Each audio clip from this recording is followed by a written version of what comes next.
ಇವತ್ತು ನಮ್ಮ ಅಣ್ಣ ನನ್ನ ಪಿಕಪ್ ಮಾಡೋಕ್ಕೆ ಬಂದಿದ್ದರು.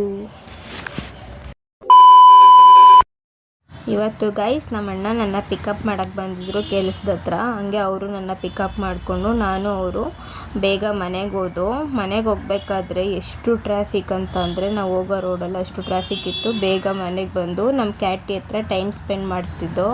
ನಿಜವಾಗ್ಲೂ ಏನಕ್ಕೆ ಟೈಮ್ ಸ್ಪೆಂಡ್ ಮಾಡ್ತೀವಿ ಅಂತಂದರೆ ಅಷ್ಟು ರಿಲೀಫ್ ಆಗುತ್ತೆ ನಮಗೆ. ನಮ್ಮ ಕ್ಯಾಟಿ ಹತ್ರ ಟೈಮ್ ಸ್ಪೆಂಡ್ ಮಾಡಿದ್ರೆ ವರ್ಕ್ ಟೆನ್ಷನ್, ಆಮೇಲೆ ಮತ್ತು ಆಫೀಸಲ್ಲಿ ತುಂಬ ಟೆನ್ಷನ್ಸ್ ಇರುತ್ತಲ್ಲ, ಅದಕ್ಕೋಸ್ಕರ ನಮ್ಮ ಮಮ್ಮಿ ನಮ್ಮ ಕ್ಯಾಟಿಗೆ ಬೈತಾಯಿತ್ತು. ಏಕೋ ಗೊತ್ತಿಲ್ಲ, ಯಾರ ಜೊತೆನೂ ಹೋಗ್ತಿಲ್ಲ, ನಮ್ಮ ಅಣ್ಣ ಜೊತೆ ಮಾತ್ರನೇ ಹೋಗುತ್ತೆ ಅಂತ ಅಂದ್ಬಿಟ್ಟು. ಬರೀ ನಮ್ಮ ಅಣ್ಣ ಜೊತೆನೇ ಇರುತ್ತೆ, ನಾವು ಕರೆದ್ರೆ ಬರೋದೇ ಇಲ್ಲ. ಮಿರರಲ್ಲಿ ಸ್ವಲ್ಪ ಫೇಸ್ ನೋಡಿಕೊಂಡು ತುಂಬ ಹುಷಾರಿರಲಿಲ್ಲ ನನಗೆ, ಅದಕ್ಕೋಸ್ಕರ ತುಂಬ ಡಲ್ಲಾಗಿಬಿಟ್ಟಿದ್ದೆ. ಸ್ವಲ್ಪ ಊಟ ತಿಂದು ರೆಸ್ಟ್ ಮಾಡೋಣ ಅಂತ ಅಂದ್ಬಿಟ್ಟು ಮಲ್ಕೋತಾ ಇದ್ದೀನಿ ಗೈಸ್.